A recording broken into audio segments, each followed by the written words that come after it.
Does anybody have any questions? I have one, which is you can prevent institutions or allow institutions to watch content. Can you allow individual users or small groups of users within an institution to watch content? We are not quite there yet. That is a question that a lot of our users ask too. Can we go to a more detailed level where, say, a faculty or a small department can only view files? Right now that is not possible, but we are looking at ways to make that happen as well. But for now we think this is a good start, and well, the users appreciate it, so let's see where we can take it. Excellent. Any questions? In which case, thank you very much again, Andres. Thank you. Next, we will stay in the Netherlands.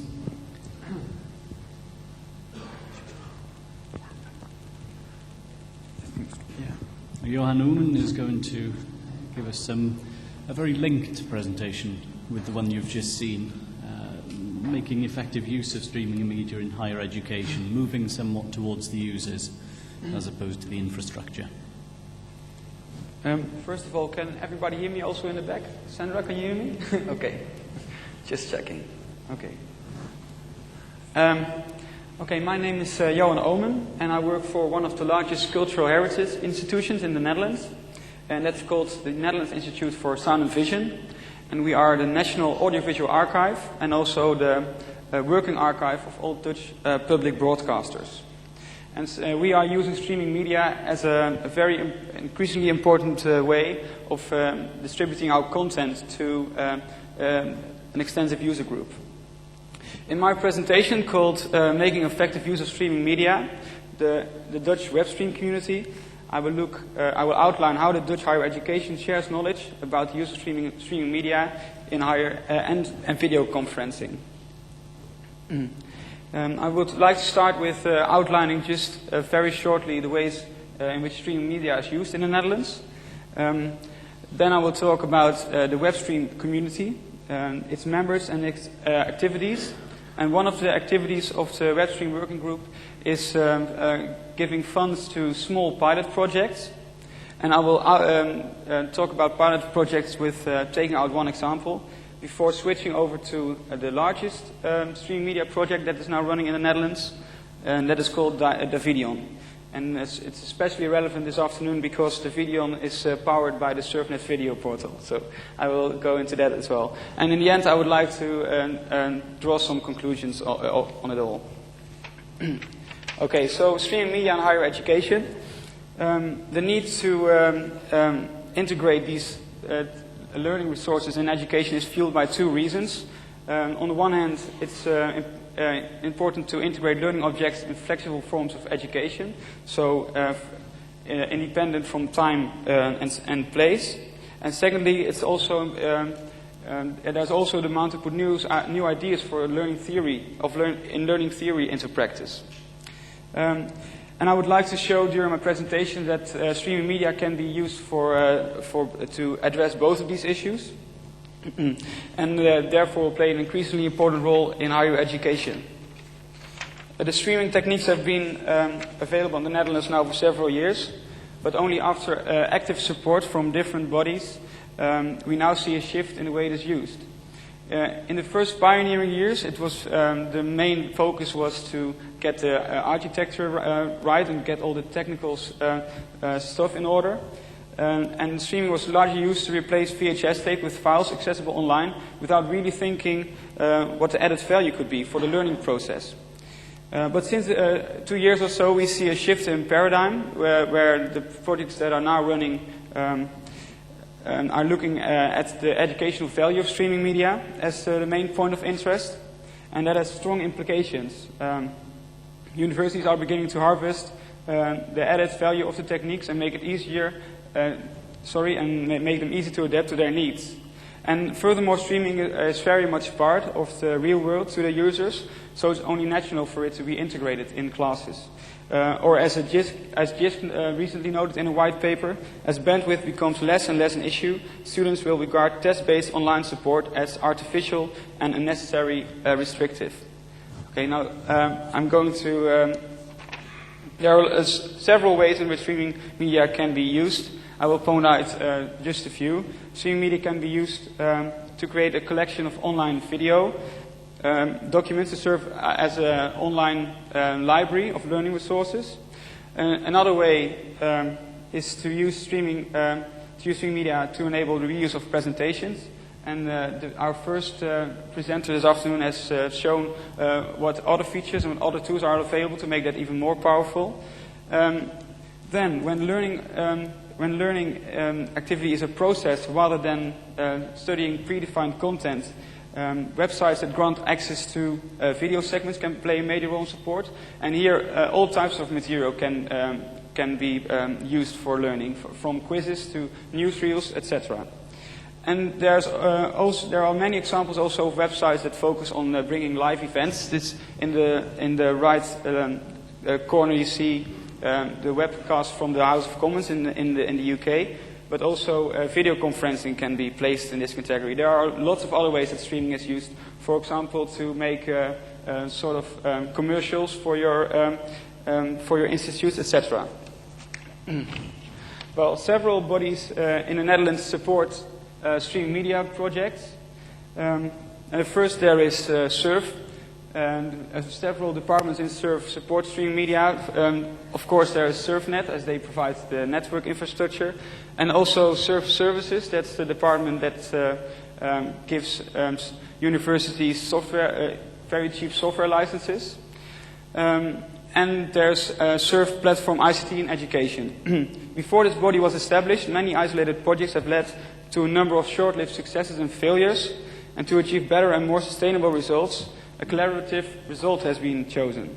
The Platform ICT in Education supports the innovation and dissemination of this knowledge.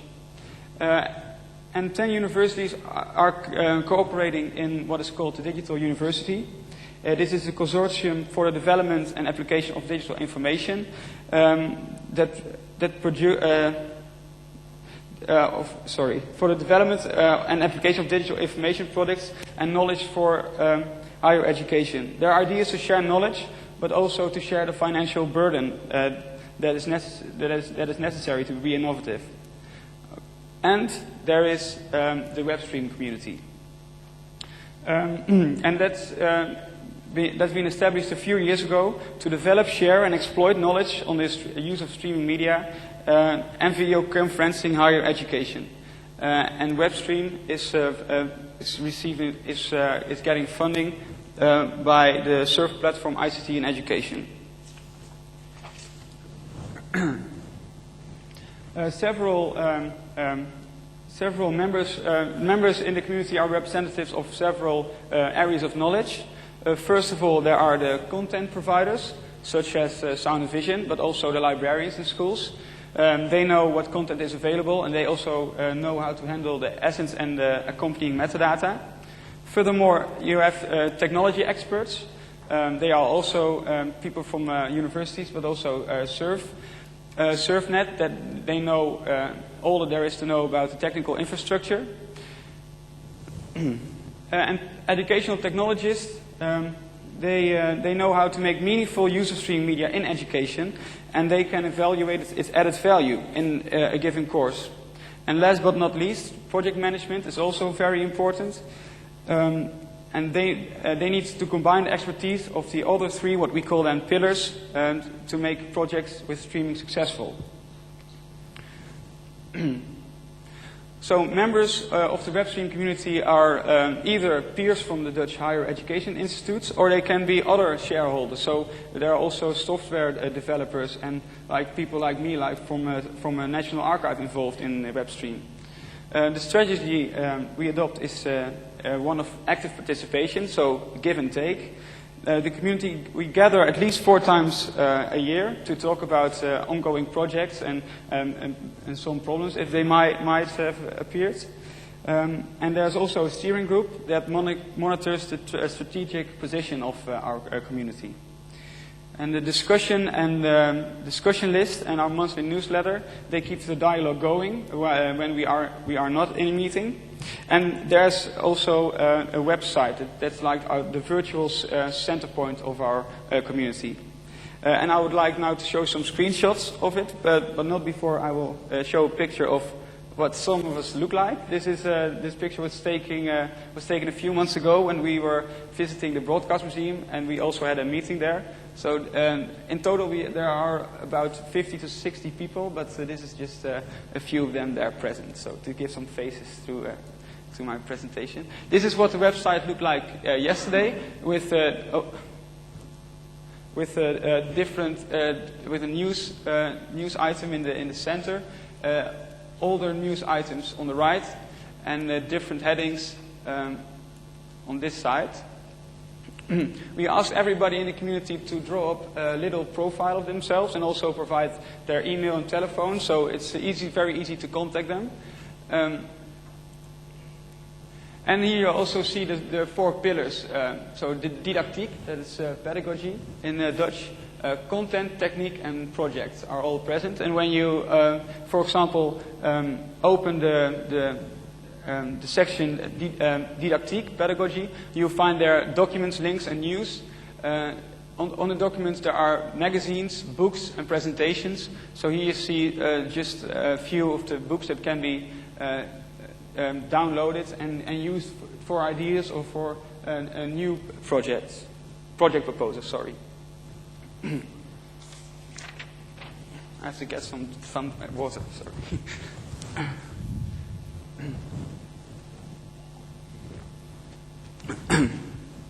Okay. For the second, this is our English page. It was just added a few weeks ago. So here you can also find out about our working group and our projects. Okay. For the second year now, WebStream was able to give financial backing to small pilot projects. And the idea behind these pilot projects is that whereas big projects that take many years, take also a long time for knowledge to develop and to be shared. And now supporting these small pilot projects lead to practical knowledge that can be put to use immediately. The philosophy behind this is to make 1,000 flowers bloom. So the steering group did outline that project proposals should focus on didactic implication of streaming and do not take longer than 6 months to complete. But apart from this, the way the pilot project's user technique can be very broad. The maximum amount that could be applied for funding was €20,000, and it was also expected that institutes contribute to the project also financially. That's €20,000 per project. So in total, we had €100,000 to spend. There were a lot of proposals sent in, and the steering group selected 5. And I will go into a little bit of detail on one of them, called Digital Video Reflection, as it gives a little bit an idea of the scope of these pilot projects. Digital Video Reflection is a running project from the University of Amsterdam by the faculty providing teacher education.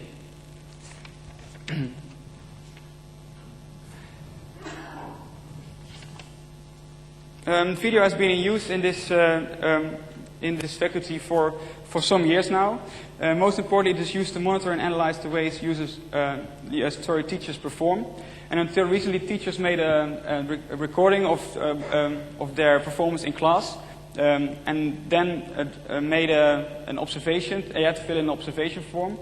That's like the self-observation form, to write down what their strong and weak points were in their appearance in front of the class.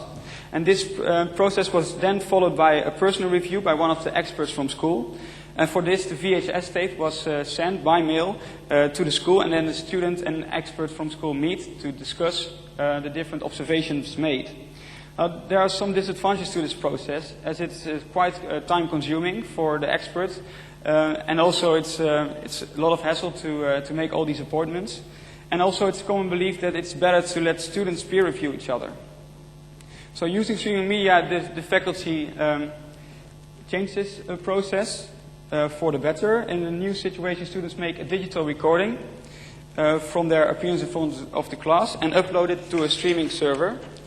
Then the student selects 3 particular situations and fills in the evaluation form that can be found also online. And next to this report, also other materials such as the lesson plan are made accessible via the World Wide Web. So now not only the experts from school can access all these sources, but also students working on the same topic. These are all invited to study the materials provided and give feedback also using online forms. So this new situation is very time effective and from a didactic perspective more constructive as it supports active collaboration between peers. And eventually the project will also result in the building an archive of reusable cases, good and bad examples on how to teach. The modules are still under construction, but I can show some screenshots as they are right now. Here you find this is the different topics that should be taken into account. Here you will find this time it's about how the teacher manages to motivate the students. So the question is asked: as Martina, what did Martina do to motivate the students? Now, there's an accompanying video fragment that can be started from this website, and also it's possible for students to give their reactions just to fill in this web page. So there are some reactions, and when you press on that hyperlink, you will get to their feedback instantly. So this is only one of 5 projects that are currently running, and all of them will be get an extensive evaluation, and the end results of these projects will be presented in November during a conference organized by SURF. But also on the WebStream website you can track what's going on and what is going right and what's going wrong, etc. Okay. I will now switch to Davidion. That's a 2-year project funded by SURF and started in the beginning of this school year. And its main aim is to provide 3 universities in the Netherlands with a large quantity of archive material to be used in the faculties of media studies. And the idea is to make it accessible using a Coursera management system, Blackboard. SURF awarded this project with 450,000 euros. And the project partners are 3 universities of Groningen, Amsterdam and Windesheim. And there are 2 enabling partners that are not receiving funding, but are nevertheless the most important in this project. First of all, Sound and Vision. We have the largest collection of audiovisual material in the Netherlands. Every program that is broadcast on TV, on radio from the public broadcasters, we archive, so we make descriptions, etc. And now, for the first time, it's possible using streaming media to put the highlights of this collection online. In Davidion, we put online in the first year 1,000 hours of material, and that's quite a lot. If you imagine that, for example, early newsreels only last for 5 or 6 minutes, so 1,000 hours is a lot. And also in the second year, we will put online 1,000 hours. SurfNet is also important because the SurfNet video portal Andres has just talked about is used for Davidion.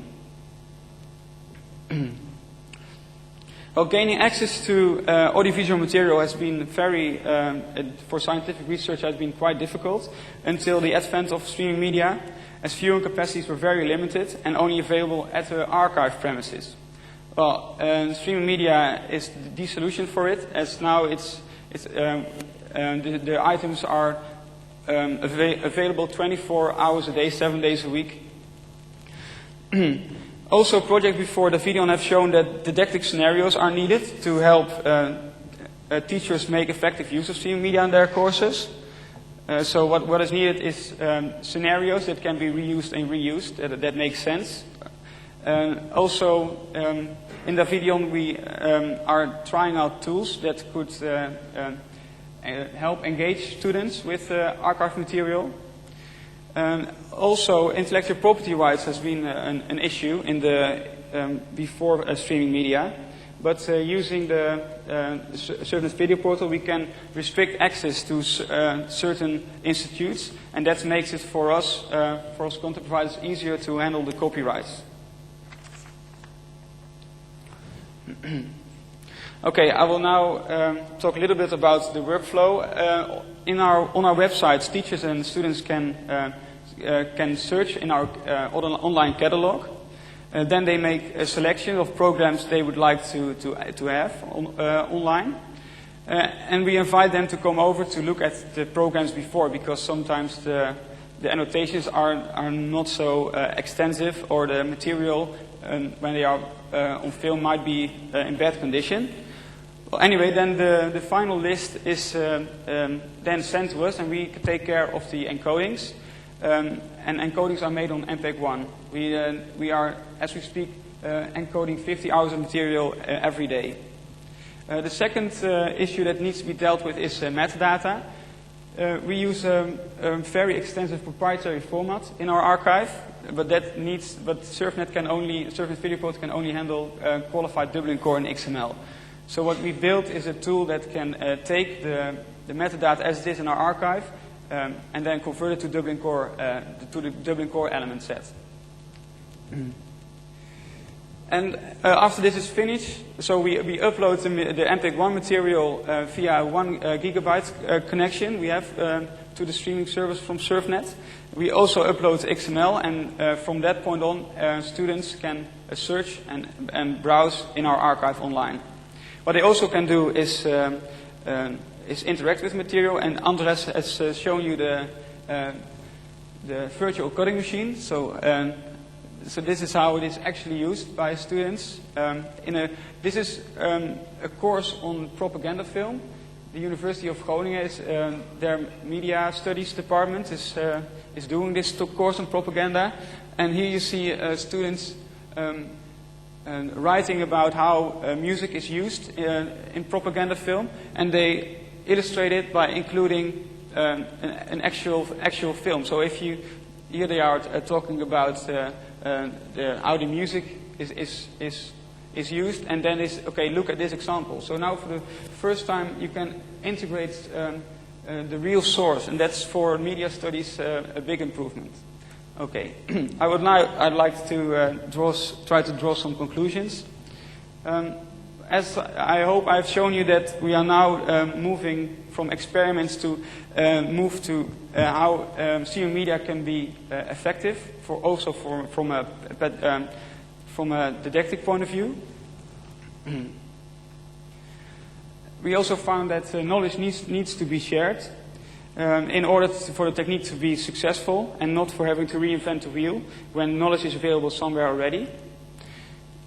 In its 3-year existence, WebStream already gained a lot of momentum, bringing project managers, content providers, technicians, and educational technologists together means that virtually every issue that pops up in a streaming media project can be assessed. Several communication tools are at our disposal. I've shown you the website, and I mentioned the meetings and also the news lists.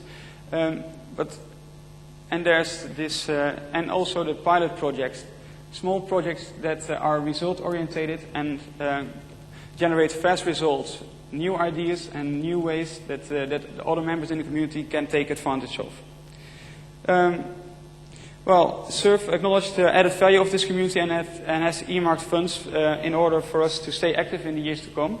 And with this, I like to conclude. Thank you. Thank you very much, Johan.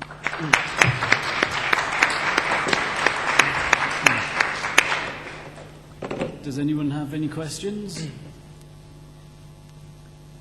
I think everybody wants to escape early. I can feel it. Before we finish, 2 things I'd like to do. First one is to thank all our speakers again for their effort in putting their presentations together and coming and talking to us today. Thank you very much. Second thing I'd like to do is to thank CarNet for providing the streams that people are watching. As you've seen the figures, they are actually being used. Actually being able to watch what is going on, we can check it using the wireless network. And having all that available has been superb, and people have commented from outside already.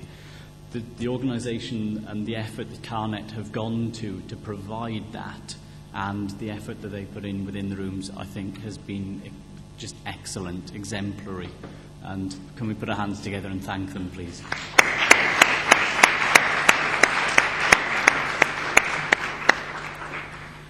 Thank you very much. Remember, 8 p.m. on the dot for the celebrations this evening. Thank you.